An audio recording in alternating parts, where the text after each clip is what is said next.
la conducta que Dios requiere del miembro de la iglesia, tanto dentro de la iglesia como también fuera de ella.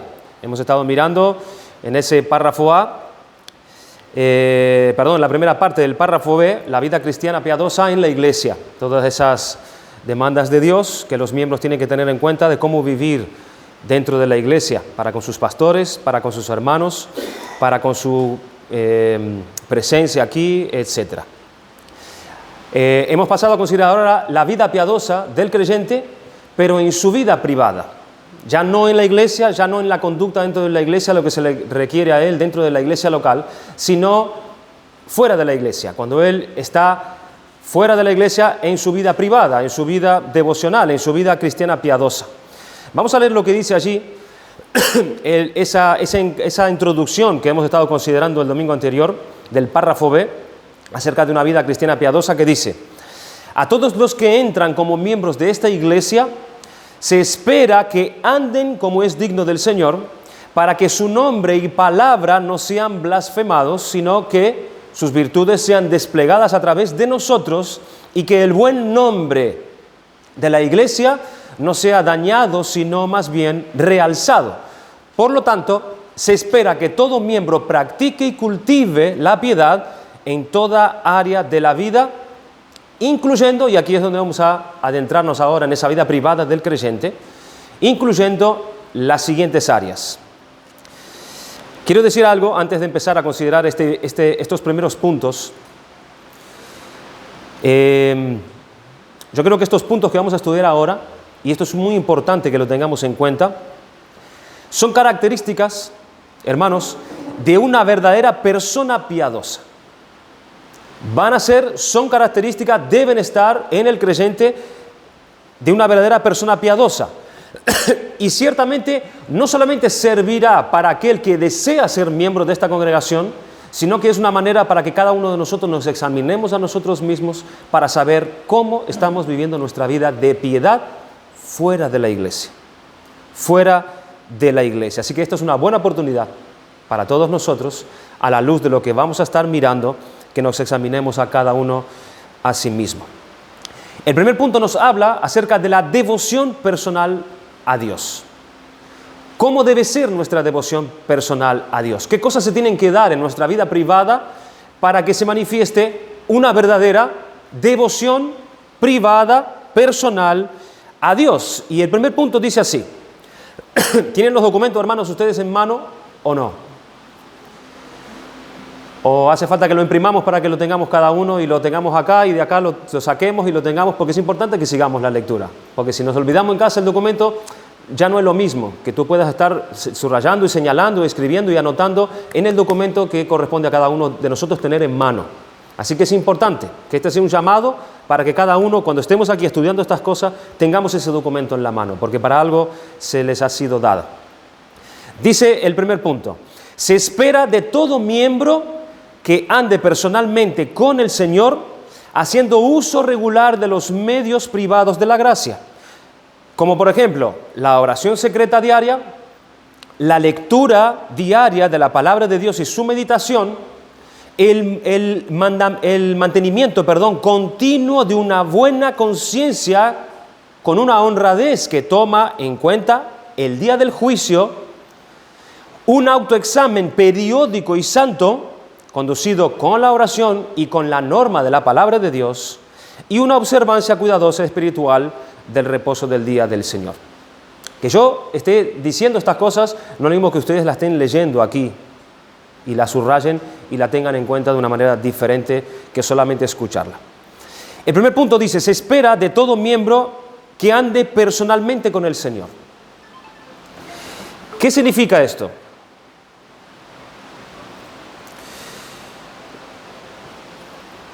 ¿Qué significa que se espera de todo miembro que ande personalmente con el Señor? Dice en Génesis capítulo 5, versículo 24 lo siguiente: caminó pues Enoc con Dios. En Génesis 6, versículo 9, leemos algo similar, pero de otra persona.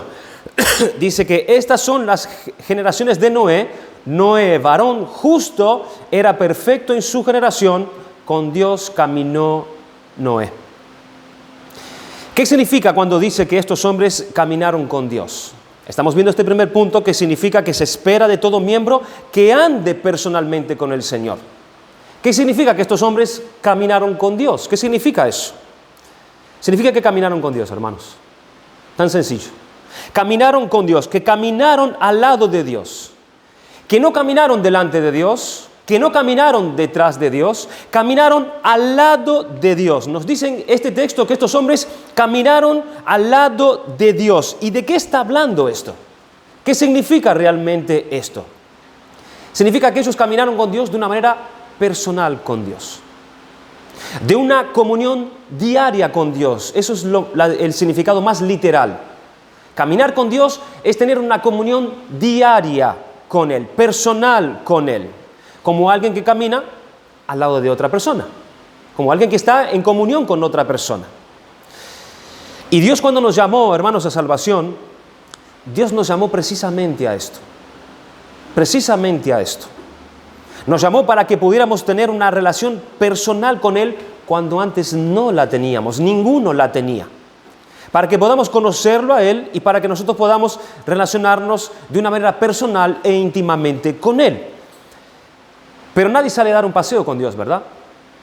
Eso es algo difícil de ver, que tú veas una persona andando en la calle, paseando o caminando con Dios, ¿verdad? Yo creo que eso era únicamente un privilegio que tuvieron aquellos discípulos que nacieron en la época de Cristo, que ellos sí caminaron literalmente con Dios. Pero es Dios quien nos llama, hermanos, a caminar con Él. Es Dios quien nos llama a caminar con Él. No somos nosotros. Es Él quien nos llama y nos pone a su lado. Es Él quien nos pone en una relación nueva con Él, en un tipo de relación. Y hay solo una forma y una manera de andar. Hay solamente una forma de relacionarnos con este Dios, con el Dios bíblico, con el Dios creador del cielo y de la tierra. Y la única manera de andar, caminar y relacionarlo con este Dios es en los términos de la santidad. De la santidad. Es en los términos de la obediencia. Es en los términos de la perfección. Esa es la manera en que Dios nos llama a andar con Él. Eso es lo que destaca de Enoc. Eso es lo que enfatiza la Biblia de Noé. Dice, Noé, varón justo, era perfecto en su generación. Con Dios caminó Noé. Dios destacó también a otro hombre que caminó con él en el pasado. Y ese hombre es Job. ¿Qué dijo Dios de Job? Y Jehová dijo a Satanás. Y aquí, en estas palabras de Dios, parece como un cierto orgullo, ¿no? De parte de Dios, como miren, ¿no? Mire qué orgulloso estoy yo de este hijo. Mire de qué manera él camina como yo quiero que él camine ante mí. Hay una especie de satisfacción de parte de Dios al destacar esta conducta y esta personalidad de alguien que está caminando con él. Él dijo acerca de Job, ¿no has considerado a mi siervo Job, que no hay otro como él en la tierra, varón perfecto? Lo mismo que destacó de Noé. Y recto, temeroso de Dios y apartado del mal. Estos son los términos que Dios exige de todo aquel que irá a caminar con Él. Es en los términos de la santidad, es en los términos de la perfección, de la rectitud, del temor de Dios y aquel que anda apartado del pecado, apartado del mal. Hay mucha gente, hermanos, que dice andar con Dios. Hay mucha gente que dice estar en comunión con Dios, que dicen tener un compañerismo, una relación con Dios, pero anda por la vida en sus propios méritos y no en los términos de Dios. ¿Podrá alguien decir que tiene una relación con Dios andando y viviendo a su propia manera? Dios dice, sed santos porque yo soy santos. El Salvador dijo, sed pues vosotros perfectos, así como vuestro Padre que está en los cielos es perfecto. Esta no es una invitación, hermanos, a hacerlo todo a la perfección, sino que este es un llamado a la santidad. Es un llamado a la santidad, a la rectitud, al temor a Dios, a la obediencia y al apartarse del mal, del pecado, a andar en relación con Dios en los términos de Dios. Porque andarán dos juntos si no estuvieran de acuerdo. Si nosotros no estamos de acuerdo con Dios en esto, no podremos andar con Él. O nos estaremos engañando nosotros mismos pensando que estamos andando con Dios y no es verdad. ¿Cómo se manifiesta entonces en la vida de una persona piadosa el caminar con Dios? Vamos a lo práctico. ¿Cómo se manifiesta en una persona que está caminando con Dios? Hemos visto los términos de Dios y en manera práctica ¿cómo se manifiesta esto? ¿De qué manera podemos tener una relación personal con Dios en nuestra vida? ¿Cómo el piadoso puede tener comunión diaria con Dios? Y hermanos, es a través de medios que Dios nos dejó. ¿Y cuáles son esos medios? Los medios de gracia. Los medios de gracia. Una persona manifiesta en su vida de piedad, en su relación íntima con Dios, andando con Dios, en los términos de Dios, cuando ella está viviendo en los medios de gracia. Dice el documento, se espera de todo miembro que ande personalmente con el Señor. ¿Cómo? Haciendo uso regular de los medios privados de la gracia, como por ejemplo la oración secreta. La oración secreta. Se espera que tú y yo, como miembros de esta iglesia local, seamos hombres y mujeres de oración. ¿Lo eres tú, hermano? ¿Lo eres tú, mi hermana? ¿Eres una persona de oración? ¿Se puede decir que tú caminas con Dios porque tú hablas con Dios diariamente?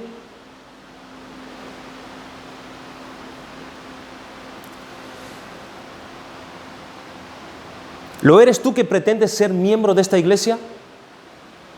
¿Esa es tu comida diaria, la oración? Mateo capítulo 6, versículo 6 dice, mas tú cuando ores, entra en tu aposento y cerrada la puerta, ora a tu Padre que está en secreto y tu Padre que ve en lo secreto te recompensará en público. Tú que dices ser una persona piadosa, ¿tú tienes ganas de hablar con Dios, con aquel que tú dices ser tu Padre? ¿Te viene ganas? ¿Tienes esos deseos de hablar, de orar con Dios? Te pregunto esto, hermano, porque el piadoso, el que va en pos de Dios, ¿se acuerdan de esa definición que dimos de la piedad? El hombre piadoso y el impío y el pío. La persona piadosa es aquel que va en pos de Dios. El hombre piadoso tiene esta característica. Tiene esta característica. Él o ella no pueden estar sin hablar con Dios. Él o ella no aguanta estar sin hablar con su Padre. No aguantan el no poder confesar sus pecados, sus ofensas a su Padre. ¿Te imaginas a Enoc o a Noé caminando con Dios llenos de soberbia, llenos de desobediencia ante Dios y pretendiendo caminar con Él? Dios dice que eran perfectos. La persona piadosa entra en su aposento, ella cierra la puerta de manera diaria porque es entre Dios y ella, por eso ella cierra la puerta, y ora a su Padre en lo secreto, en su intimidad. El Salmo 55, versículo 17 dice, tarde y mañana y a mediodía oraré y clamaré y Él oirá mi voz. Hasta parece que esto lo escribió el profeta Daniel, ¿verdad? Que oraba 3 veces al día. Tarde y mañana y al mediodía oraré, clamaré y tú oirás mi voz, dice el salmista. El profeta Daniel es el perfecto ejemplo, como acabamos de decir, de una persona que andaba en una verdadera, piadosa relación con Dios mediante el medio de gracia que es la oración. Daniel 6, versículo 10 dice, cuando Daniel supo que el edicto había sido firmado, entró en su casa y abiertas las ventanas de su cámara que daban hacia Jerusalén, se arrodillaba 3 veces al día y oraba y daba gracias delante de su Dios. Y lo que dice a continuación hace toda la diferencia, como lo solía hacer antes. Era un hombre de oración, no importaba la circunstancia, su costumbre era orar 3 veces al día. El Salmo 88, versículo 9 dice, mis ojos se enfermaron a causa de mi aflicción, te he llamado, oh Jehová, cada día he extendido a ti mis manos. Cada día. Hermanos, se espera de todo miembro que ande personalmente con el Señor, esté haciendo uso regular de los medios privados de la gracia, como la oración secreta diaria. Es una buena manera que podamos examinarnos a nosotros mismos si nuestra vida de piedad en nuestra relación con Dios manifiesta esta característica. Ser un hombre y una mujer de oración. De oración. No esperar la necesidad para acercarnos a Dios a pedir. No esperar la bendición para poder ir ahora sí dar gracias a Dios. Es una comunión en oración. Porque el piadoso la necesita. Es su vida. Su relación con su Padre. ¿De qué otra manera podemos tener una relación personal con Dios en nuestra vida? Sigue diciendo el documento, haciendo uso regular de los medios privados de la gracia, como la lectura diaria de la palabra de Dios y su meditación. Dice el Salmo 1, versículo 2, sino que en la ley de Jehová está su delicia, y en su ley medita de día y de noche. La ley de Jehová, la ley del Señor, la palabra de Dios, es el alimento diario del creyente. Es el pan diario del creyente, del verdadero creyente. Hermanos, piensen en los días de David, cuando David escribió estas palabras, cuando él dijo que la ley de Jehová era su delicia. Qué reducida en la época de David era la cantidad de inspiración. Porque en la época de David había apenas los 5 libros del Antiguo Testamento, el Pentateuco únicamente. Era lo que él observaba, era lo que él leía, era lo que él tenía como la ley de Dios y se le deleitaba en ella. Hermanos, ¿cuánto más nosotros, teniendo el privilegio de tener toda la inspiración, toda la palabra de Dios revelada, terminada, culminada, debiéramos alabar a Dios y buscarlo en su palabra? ¿Cuánto más? Y ser ella el deleite y el placer de nuestro corazón. Cuando David nos habla, hermanos, del deleite de la ley, es importante saber esto. No nos está hablando del simple placer, o del placer, perdón, a unas simples hojas físicas de un libro, de un simple documento. No está hablando de eso, que allí tiene reglas, prohibiciones y promesas, sino que la delicia de David era la voluntad de Dios. A eso se refiere, a la ley de Dios. Su delicia era su voluntad. No es un libro físico como un talismán. No, es poder meditar en la voluntad de Dios, que es buena, que es santa, que es agradable a quien la cumple. Es agradable a quien la obedece, a quien la cumple, y es perfecta para los perfectos. Bienaventurado el que medita en la voluntad de Dios de día y de noche. Es interesante cómo San Agustín de Hipona tradujo esta palabra meditar. Él dijo, ese versículo de David que dice, y en su ley medita de día y de noche, San Agustín la tradujo de esta manera, y con su ley charla de noche y de día. Y con su ley conversa de día y de noche. Qué hermosa es esta metáfora, hermanos, que indica un conversar constante, familiar con la ley del Señor. Porque eso es meditar en la voluntad de Dios. Eso es meditar en la palabra de Dios. Es estar conversando con ella. Es estar preguntándole, es estar meditando, es estar hablando con la palabra de Dios. Y es precisamente eso lo que debe buscar una persona que es creyente. Ocuparse en eso. Ocuparse en estar hablando con la palabra, meditando en la palabra de Dios. La ley de Jehová es el pan diario del creyente verdadero. Preguntamos, hermanos, ¿es la palabra de Dios un deleite para ti? ¿Es la palabra de Dios un medio diario de gracia, el que tú lees, el que tú estudias, el que tú meditas de día y de noche? Esa es una realidad en ti que dices ser un hombre, una mujer piadosa, que dices tener una relación real con Dios. Responde eso en tu conciencia. Hay tanta literatura hoy en día, hay tantos buenos libros, hay tanto material bueno, fiel, tantos estudios dejados por hombres fieles, los puritanos, los reformadores, buenos comentarios del Nuevo Testamento, de las epístolas. Tenemos mucho en el cual nosotros podemos enriquecernos espiritualmente por medio de la palabra de Dios. Mucho, hermanos. ¿Qué es lo que estamos leyendo? Porque quizás perdemos más tiempo leyendo cosas por ahí, el internet y muchas cosas que nos ocupan tiempo en nuestra vida, donde debiéramos estar leyendo y conociendo la palabra de Dios, la verdad de Dios y su voluntad. Hay creyentes que conocen más la vida de los famosos porque leen más acerca de la vida de ellos. Conocen más las vidas de deportistas que hicieron hoy, ayer, cuánto cobran. Conocen más la vida de los políticos incluso, porque los políticos están a la altura de la fama de los famosos hoy en día. Ya no son servidores del gobierno, ya son gente famosa que salen en todos los periódicos y todo el paparazzi las persiguen. Hay creyentes, lamentablemente, que conocen más la vida de esas personas que quizás la vida de Juan el Bautista, o la vida del profeta Isaías, o la vida del propio Jesucristo. Nos debería dar vergüenza esto, hermanos, porque es una realidad en la vida de muchos creyentes.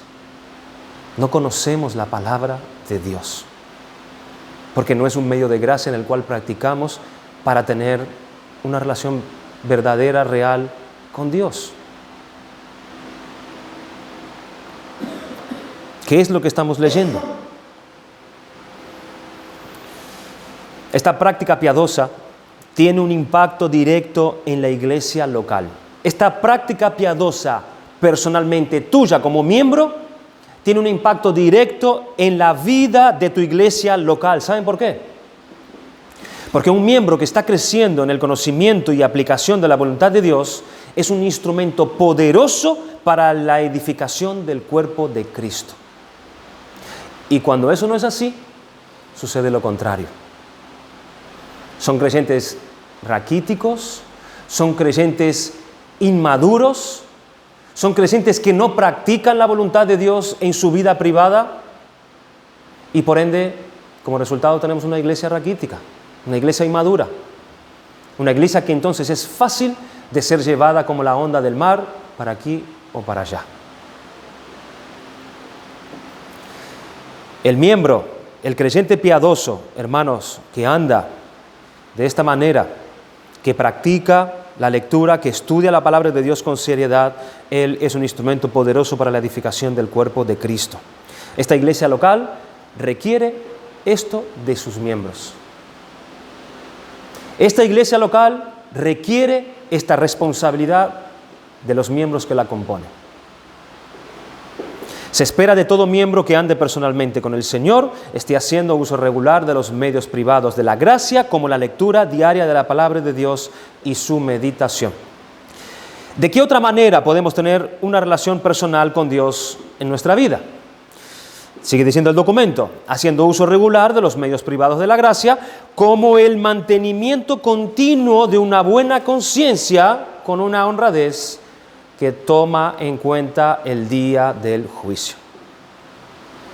Esto es muy interesante. ¿Qué significa esto? ¿Qué es el mantenimiento continuo de una buena conciencia? Dice en Hechos capítulo 24, versículos 15 y 16. Teniendo esperanza en Dios, la cual ellos también abrigan de que ha de haber resurrección de los muertos. Aquí Pablo está hablando de la resurrección de los muertos.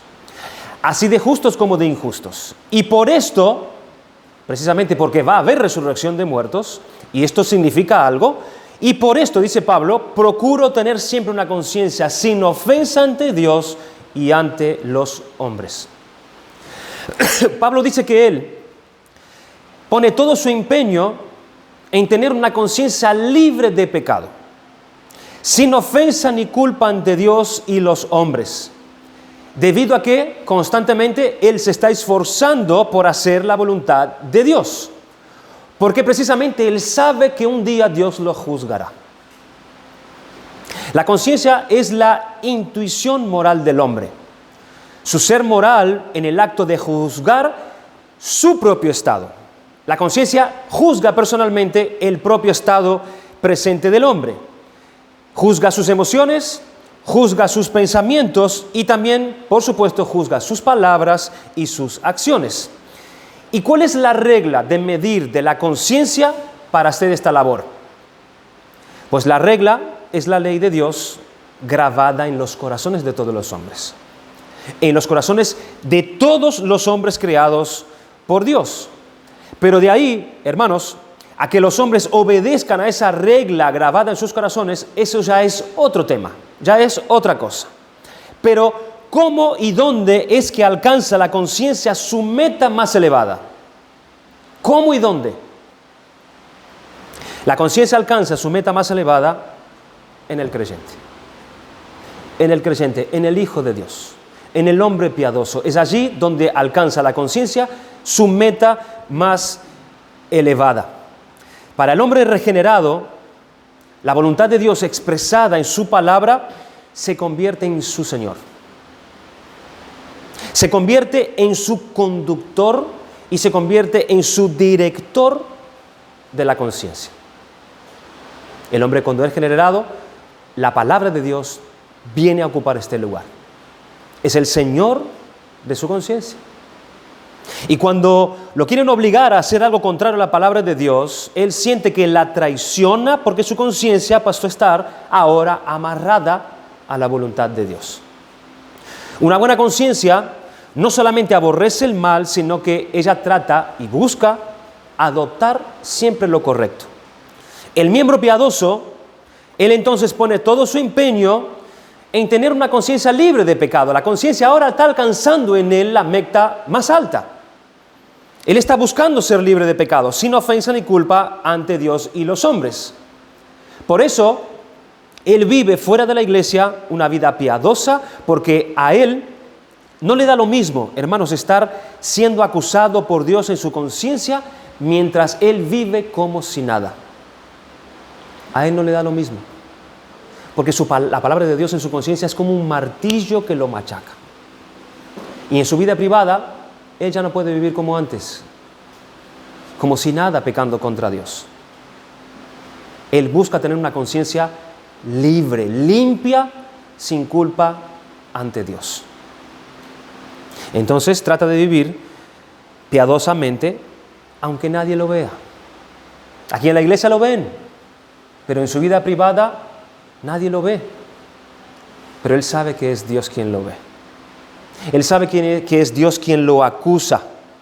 Es Dios quien lo analiza. Y la conciencia es un asunto totalmente privado, hermanos, e íntimo, porque es entre Dios y el creyente. El creyente podrá librarse de la mirada de los hombres, pero por medio de la conciencia él no se libra de la acusación de Dios. El miembro piadoso sabe que su paz depende de una buena conciencia ante su Dios. Su paz depende de eso. Porque es Dios tomando su palabra quien lo juzga en el presente a través de su conciencia. Y no solamente en el presente, sino en el día del juicio. Y el creyente es consciente de eso. Y esa palabra consciente viene de conciencia. Es ser consciente presente. Es ser consciente del futuro, que será juzgado por Dios en el día del juicio. Por eso es que pone todo su empeño y mantenimiento continuo en tener una buena conciencia, en tener una conciencia libre de pecado, sin ofensa ni culpa ante Dios y los hombres. Por eso él confiesa sus pecados. Por eso él no logra estar sin confesar sus pecados ni a Dios ni a los hombres, porque Dios lo acusa incluso ante los hombres cuando él está en pecado contra otros. Él busca tener una conciencia libre. Él no soporta haber pecado contra su hermano y vivir bien panchamente. No lo consigue, porque la palabra de Dios es el Señor de su conciencia y está allí para llevarlo a la santidad.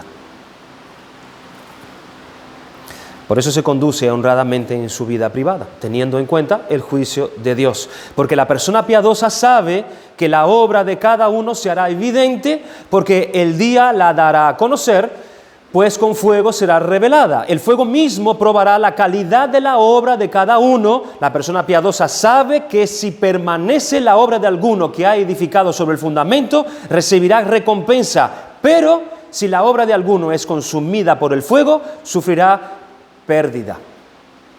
Por eso se conduce honradamente en su vida privada, teniendo en cuenta el juicio de Dios.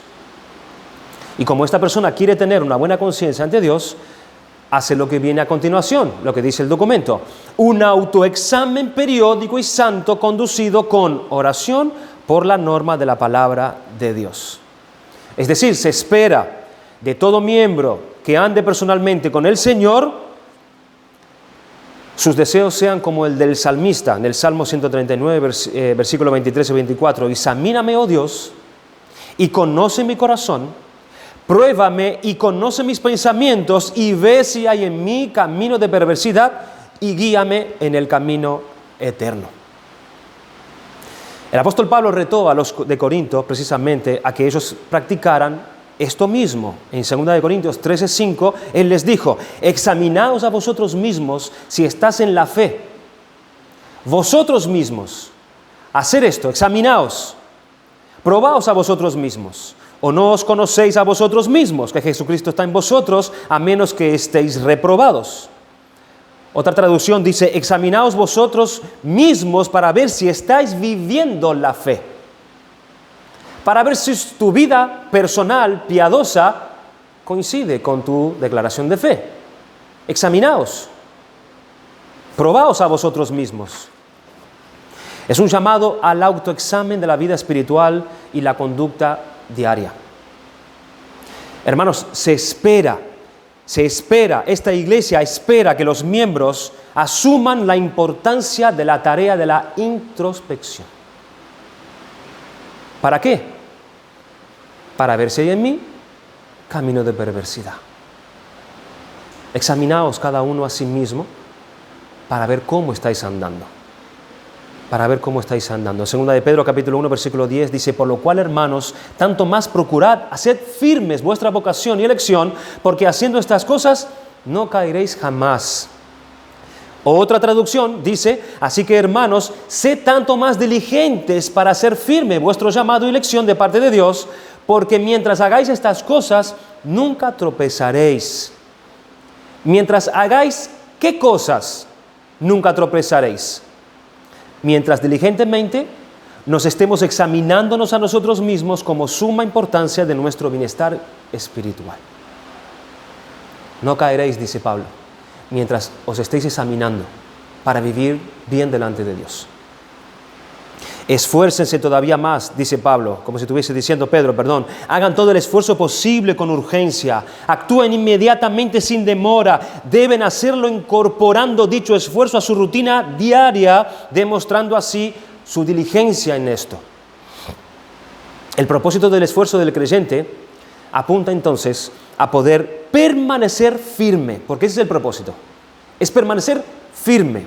Y aquí hay un buen medio para ello. La autoexaminación. Pedro dice: mientras hagan estas cosas, no caeréis jamás. La expresión nunca o jamás indica que la caída del creyente no significa que no puede ocurrir.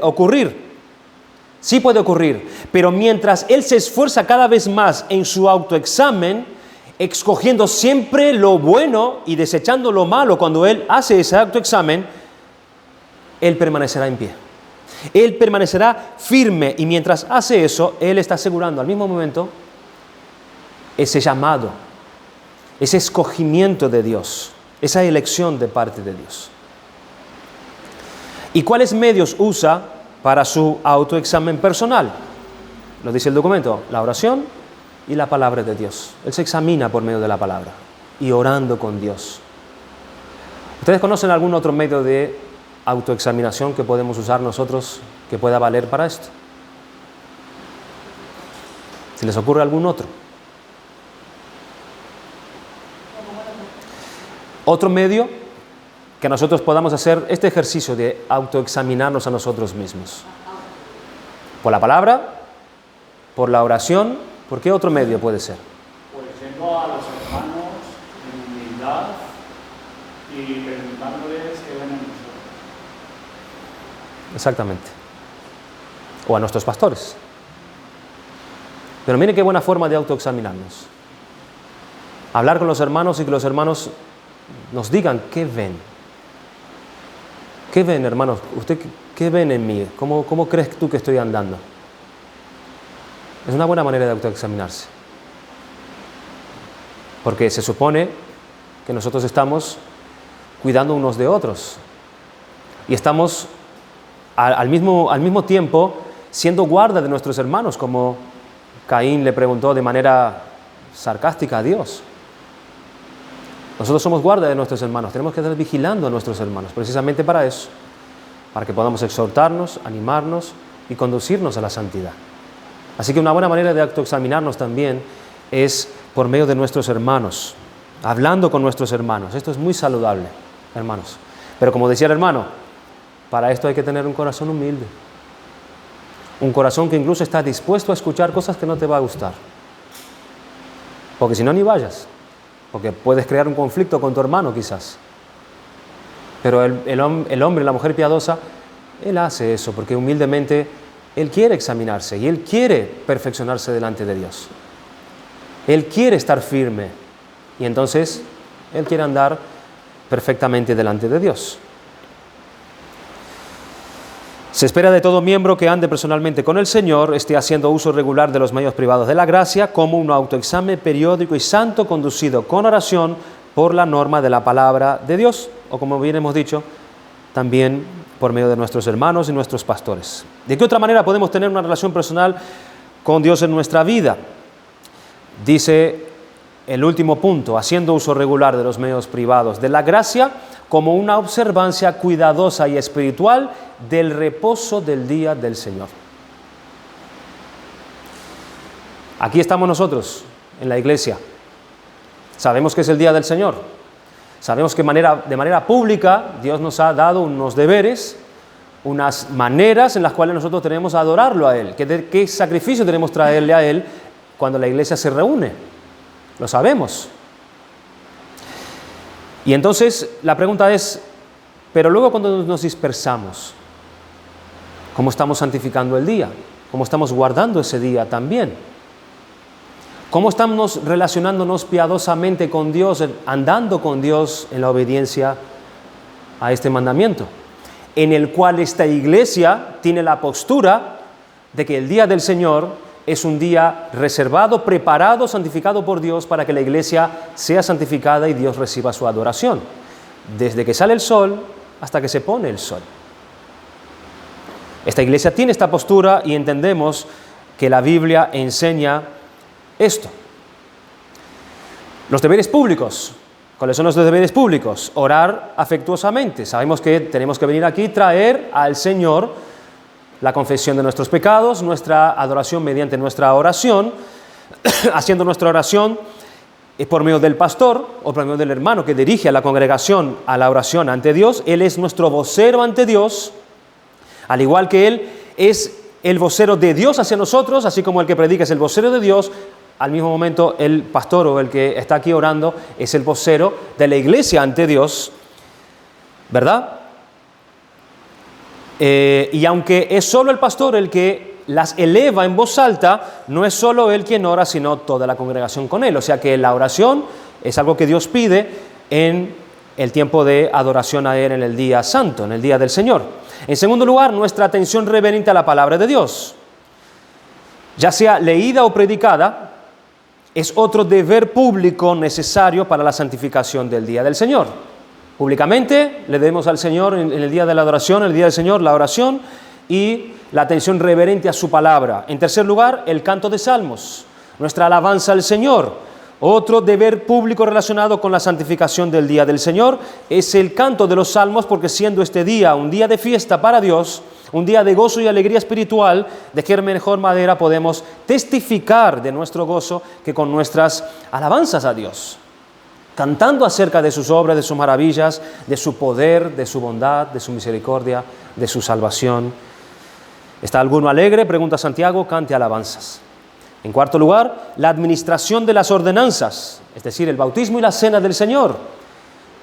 Son otros elementos que Dios pide y llama a que tenga lugar en el día del Señor, en la adoración pública. Otro deber público que santifica el día del Señor es la administración de las ordenanzas, específicamente la de la Cena del Señor. Y por eso la palabra menciona el primer día de la semana, reunidos los discípulos para partir el pan, Pablo les enseñaba la palabra. En dichas reuniones se celebra la Santa Cena y se enseñaba la palabra de Dios. Esta es de la adoración pública. Esto es lo que debemos guardar públicamente cuando la iglesia se reúne en el día del Señor, lo que el Señor nos pide en la adoración. Pero, ¿cómo sigue santificando el día del Señor la iglesia cuando se dispersa? Cuando están en familia, en sus hogares, ¿cómo seguimos santificando el día del Señor? Una de las cosas que hace la iglesia al reunirse a adorar a Dios en el día del Señor, hermanos, es cultivar la fe. Eso es lo que hacemos aquí.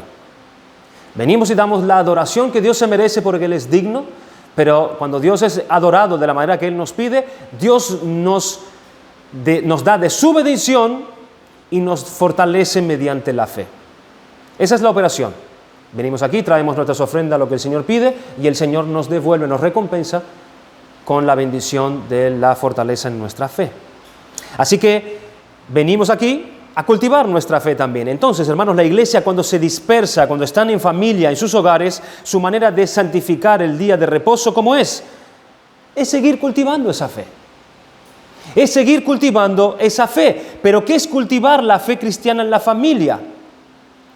Es seguir haciendo casi las mismas cosas que hacemos aquí en la adoración pública. Casi las mismas cosas. Es leer. Es seguir estudiando, es seguir leyendo la Escritura en familia mientras estamos en nuestros hogares con nuestros hijos y con nuestras esposas. Es dedicar un momento para seguir alabando a Dios y cantando a Dios. Es parte de nuestra adoración familiar en la santificación del día del Señor. Es agregar a lo antedicho antes, oración. Es seguir confesando nuestros pecados en nuestras familias. Es seguir dando gracias a Dios por sus bondades. Es seguir comunicándonos con Dios en la familia. Así hacemos cuando santificamos el día del Señor fuera de la iglesia. Es tener conversaciones piadosas guiadas quizás por la cabeza del hogar, en la familia, en medio de nuestros hijos. Es buscar no hablar nuestras palabras. Es seguir buscando conversaciones que nos edifiquen y fortalezcan nuestra fe. En quinto lugar, en la semana nosotros tenemos tan poco tiempo para meditar en Dios, hermanos, como quisiéramos hacerlo. Así que Dios nos da todo el domingo, cesando a cada uno de nosotros de nuestras labores, de nuestros trabajos, para meditar en Él. Miren qué gracia de Dios. Para meditar en Él, para tener pensamientos acerca de Él, ya que en nuestras semanas tenemos tantos pensamientos que no tienen nada que ver con Dios, porque estamos involucrados en otras tareas. Y Dios nos da el poder tener tiempo para meditar en su persona. Es meditar en la persona de Dios, en su poder, en su misericordia, en su bondad para con nosotros, en su gracia cada día. Es como nos perdonó Él en Cristo. Es meditar en Jesucristo. Es meditar en su obra en la cruz del Calvario. Es meditar en el cielo, en la eternidad, en el reino de Dios. Es seguir meditando en todas estas cosas que nos enriquece espiritualmente. No es llevar nuestros pensamientos a otra cosa. Nuestros pensamientos tienen que estar involucrados en Dios en ese día. Seguir meditando en la persona de Dios, en la gracia de Dios. En sexto lugar, es evangelizar también. Ahí tenemos labores físicas, no solamente espirituales. Es visitar a los enfermos, más labores físicas. Es animar al cansado. Cuando sabes que hay un hermano que está en cierta situación, lo visitas y sigues buscando su edificación. Es verdad que la santificación de este día consiste, en parte, en abstenerse de las cosas que lo profanaría y en parte en el cumplimiento de aquellas prácticas que la palabra requiere y que tienden a promover su santificación y santidad. A pesar de este reposo y de la cesación del trabajo que se requiere de nosotros en el día del Señor, sigue habiendo trabajos que podemos y debemos realizar a pesar de la labor física que exige o que puede exigir. Esto también nos habla de las obras de caridad. de las obras de caridad y de misericordia. Les leo unas palabras, hermanos, del pastor inglés Ezekiel Hopkins del año 1600. Él habló acerca de las obras de caridad diciendo lo siguiente: otro tipo de obras que pueden y deben hacerse el día del Señor son las obras de caridad y misericordia, porque de hecho este día fue instituido como un memorial de la gran misericordia de Dios hacia nosotros. Por lo tanto, en ese día nos corresponde ser caritativos y misericordiosos con los demás. Caritativos hacia nuestro prójimo, y misericordioso hacia quizás a los animales también. Aunque la observancia del día de reposo fue impuesta tan estrictamente a los judíos, les era lícito mostrar misericordia cuando algún pobre animal la necesitaba. Así lo dice Mateo 12:11. ¿Qué hombre habrá de vosotros que tenga una oveja y si ésta cayera en un hoyo en el día de reposo, no le eche una mano y la levante? Lucas 13:15. Cada uno de vosotros no desata en el día de reposo su buey y su asno del pesebre y lo lleva a beber. Por ende, se deben realizar obras de misericordia aún en los animales mismos, no importa lo que estos requieran. Entonces, cuanto más debemos hacer obras de caridad a nuestros semejantes, entonces. Debemos demostrar esta caridad, ya sea en sus almas o en sus cuerpos, porque con frecuencia ambos sufren aflicciones terribles. A sus almas instruyendo, aconsejando, exhortando, reprendiendo y consolando, orando por ellos, y si en algo nos han ofendido, perdonándolos libremente. Esta es ciertamente una obra de caridad aprobada para el día del Señor, una obra aceptable a Dios y la mejor manera de santificarlo. Tampoco hemos de dejar de hacer ninguna obra de caridad para beneficio de sus cuerpos y de su ser exterior. Sabemos con cuánta severidad nuestro Salvador reprendió la hipocresía supersticiosa de los fariseos, quienes murmuraban contra él como violador del día de reposo por haber curado enfermedades ese día. Hipócrita, cada uno de vosotros no desata en el día de reposo su buey o su asno del pesebre y lo lleva a beber. Así les replica nuestro Señor.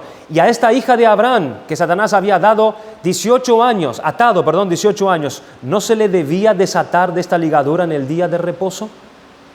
No cabe duda de que es correcto hacer el bien en el día del Señor y ocuparnos de cualquier tarea y labor que pueda ayudar a salvar una vida, a apagar un incendio, aliviar el dolor o curar las enfermedades de nuestro prójimo. La observancia estricta y puntual del día del Señor es dar lugar, siempre que lo requiera, a la necesidad urgente o el bien de nuestro prójimo, porque Dios prefiere la misericordia antes que el sacrificio. Dice Isaías 58:13, si retrajeres del día de reposo tu pie, de hacer tu voluntad en mi día santo, y lo llamares delicia, santo, glorioso de Jehová, y lo venerares, no andando en tus propios caminos, ni buscando tu voluntad, ni hablando tus propias palabras, entonces te deleitarás en Jehová, y yo haré subir sobre las alturas de la tierra, y te daré a comer la heredad de Jacob tu padre, porque la boca de Jehová lo ha hablado. Se requiere que cada uno de aquellos que disfrutan este privilegio bendito de un día de reposo le dé la honra y gloria a Dios por él. Y esto se lleva a cabo, cuando hacemos de la autoridad divina la única razón para apartar y santificar todo el día exclusivamente para servirle y adorarle a Él sin transferir ninguna parte de ese tiempo santo para asuntos propios y usos y propósitos carnales nuestros. Termino con estas palabras de Jonathan Edwards. Por la observación estricta del día de reposo, se hace notoria en el mundo la adoración del pueblo de Dios. Si no fuera por él, habría poca expresión pública y visible de servicio, adoración y veneración al Ser Supremo e Invisible. El día de reposo santo parece haber sido establecido para este fin, o sea, para mantener la visibilidad pública del cristianismo, cuanto más estrictamente observamos el día de reposo y cuanta más solemnidad observamos en el cumplimiento de nuestros deberes entre la gente, más grande es la manifestación entre ella de nuestro respeto por el ser divino. Dice nuestra Constitución, esta iglesia local espera de todo miembro de esta iglesia local que ande personalmente con el Señor, haciendo uso regular de los medios privados de la gracia, como la oración secreta diaria, la lectura diaria de la palabra de Dios y su meditación, el mantenimiento continuo de una buena conciencia con una honradez que toma en cuenta el día del juicio, un autoexamen periódico y santo conducido con oración por la norma de la palabra de Dios y una observancia cuidadosa y espiritual del reposo del día del Señor. Vuelvo a decir estas palabras, que lo he dicho ya en algún momento. Ser miembro de la iglesia local de Jesucristo no es cualquier cosa. No es cualquier cosa. El Señor nos pide que andemos delante de Él, con Él perfectamente. Por eso estamos estudiando su palabra. Por eso estamos estudiando cuál es su voluntad para nosotros. Y nosotros debemos, y si somos realmente creyentes, deberíamos creer esto. Deberíamos desear y esforzarnos en todas estas cosas. Porque es el agrado de Dios. Que vivamos en la iglesia de manera piadosa y en nuestra vida privada también de manera piadosa, agradándole a Dios en todo, en todo. Vamos a dar gracias al Señor por su palabra.